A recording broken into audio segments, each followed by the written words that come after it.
লেগেছে, মনে রং লেগেছে। টুনি নাকি সিনেমারে নায়িকা হয়েছে।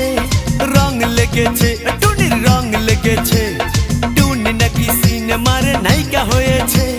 সেই ছবিতে নায়ক নাকি থাকবে সাকিব খান। ছবিটার নাম নাকি তুমি আমার জান। টুনির জ্বালায় এবার আমার যাবে রে প্রাণ, যাবে রে প্রাণ। রং লেগেছে, মনে রং লেগেছে। টুনি নাকি সিনেমারে নায়িকা হয়েছে।